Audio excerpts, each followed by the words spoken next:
In today's episode of Today in World War II, December 31st, New Year's Eve, the Finns count the spoils of victory against the Soviets in Suomussalmi. The Allies make an account of just how many ships that were lost to the U-boats in 1940. General Montgomery says goodbye to his beloved Eighth Army in Italy because he's got a promotion and a whole different responsibility on the way. The Hungarians in the win the prize of too little, too late, decide to switch sides and declare war on Germany. And finally, in a futile exercise and a sign of just how pathetic their warfare was going against the Allied Navy, um, 18 midget submarines attack, but most of them don't even make it to their target. Let's get started. Okay, so in 1939, December 31st, 1939, a 4-day long battle between the Finnish army and the Soviet Union in the village of Suomussalmi ended, and the Finns gave an account of the spoils of war they got from that victory. And it's pretty amazing. I'll tell you what they got here. So and keep in mind the Finns are very lightly armed. They don't have much in the way of arms anyway. So whatever they could capture from the Soviets was a boon for them. So they captured 625 rifles, 33 light machine guns, 19 medium and heavy machine guns, two anti-aircraft machine guns, 12 anti-tank guns, 27 field and anti-aircraft guns, 26 tanks, two armored cars, 350 horses, 181 trucks, 11 tractors, 26 field kitchens, 800,000 rounds of 7.62 millimeter ammunition, 9,000 artillery shells, a field hospital, and the piece de resistance, a bakery. One thing I will say here, the Finns will never be accused of being stupid. They're very smart people. I know I lived there for 2 years, and the fact that they had to learn that almost impossible language to begin with shows you how smart they are. And I like to think I'm a little bit smart because I did become fluent in Finnish by the time I left.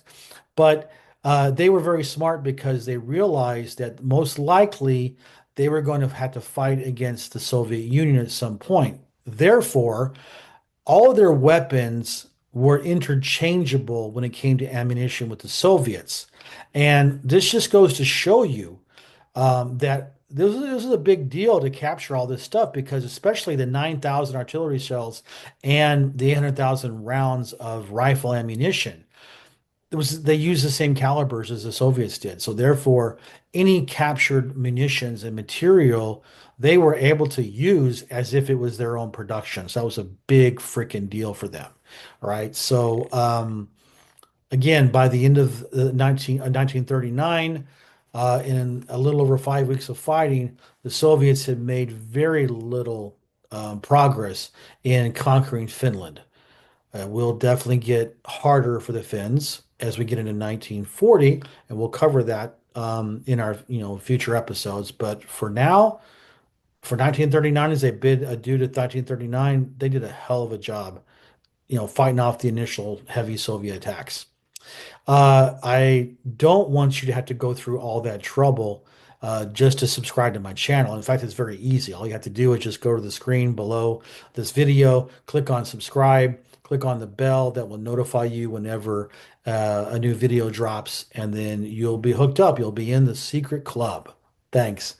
On December 31st, 1940, there was a counting of just how many Allied ships were sunk by the German submarines in 1940.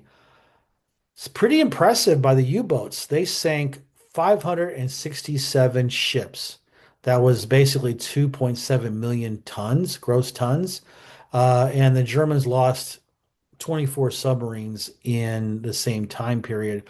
The Germans would take those ratios all day long. 567 merchant ships for 24 German submarines. Absolutely. If they had been able to keep that ratio, that percentage up throughout the war, they definitely would have sunk, or excuse me, starved out the United Kingdom. But in 39 and 40, they still did not have enough U-boats to do that. And the U-boats they had at the beginning of the war were the local kind. They didn't have the range that the later models would have. So it's interesting that after they came so close in World War I to starving out the Brits, you would think that they would have gone into World War II doubling down on that strategy, but they didn't. They spent way too much money on German surface forces and not enough on the U-boats. But that's, 2020 hindsight, but that's just me sitting here, not in my mother's basement because my mother's dead, but just sitting here, saying, wow, they maybe ought to have been more prescient like the Finns were when they made all their ammunition or their guns and artillery the same size as the Soviets, so they could use captured material. That was smart. This, not so smart. Okay.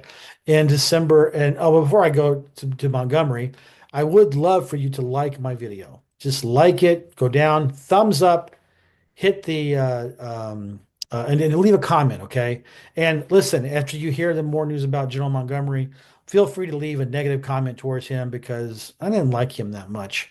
But we'll talk about that here in like 2 seconds. So go ahead and like it and leave a comment. Thanks.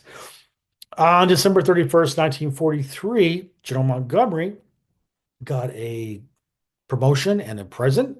He left his beloved Eighth Army in Italy and he took over his role as in planning the summer invasion of Europe, the Normandy invasion.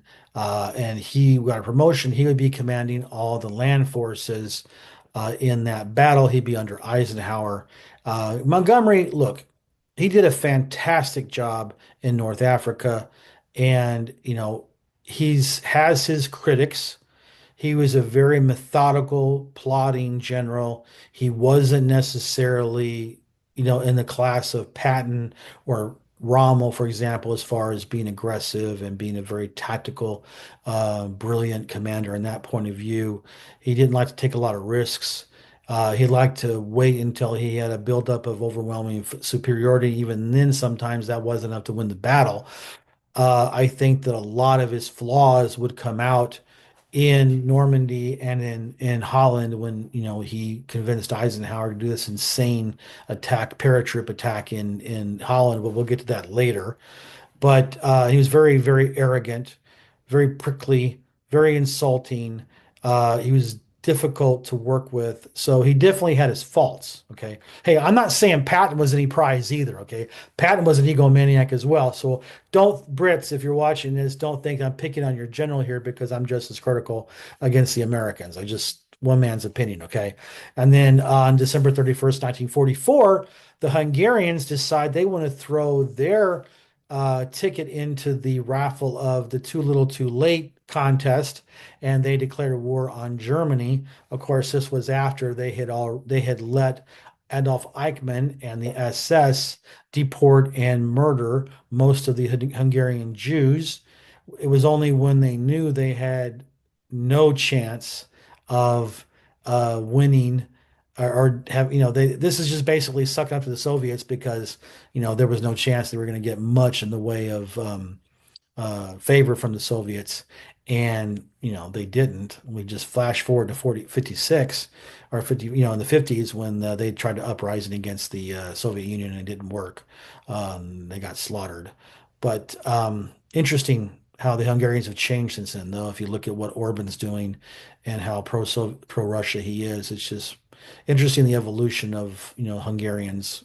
They were pro-Nazi, anti-Nazi, anti-Soviet, and now they seem to be pro-Russian. So can't really, very fickle people and political leaders, let's put it that way.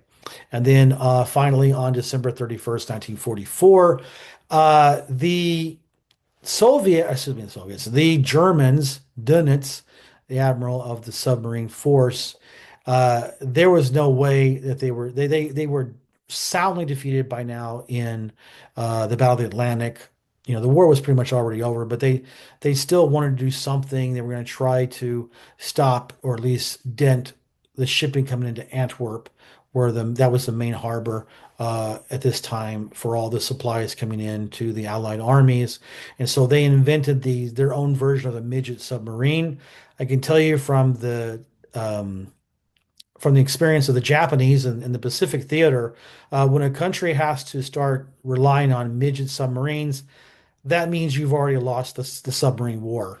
Just the way it is. And in this case, they sent out 18 of these midget submarines, but an unexpected storm came up, and 16 of them would not even reach their targets. So it was just an exercise in utter futility, and they just threw away the lives of the poor sailors that were put in that impossible task to do something. But you know, these regimes didn't care about the individual lives of their soldiers and or their sailors, and so it was just didn't mean anything to them. So that is how we close down 1939, 40, 41, 42 at the end of the year, 43, 44. And tomorrow we'll start on January 1st, and we'll see how that goes as we continue to chronicle today in World War II. Thank you for being a loyal watcher and listener on my podcast.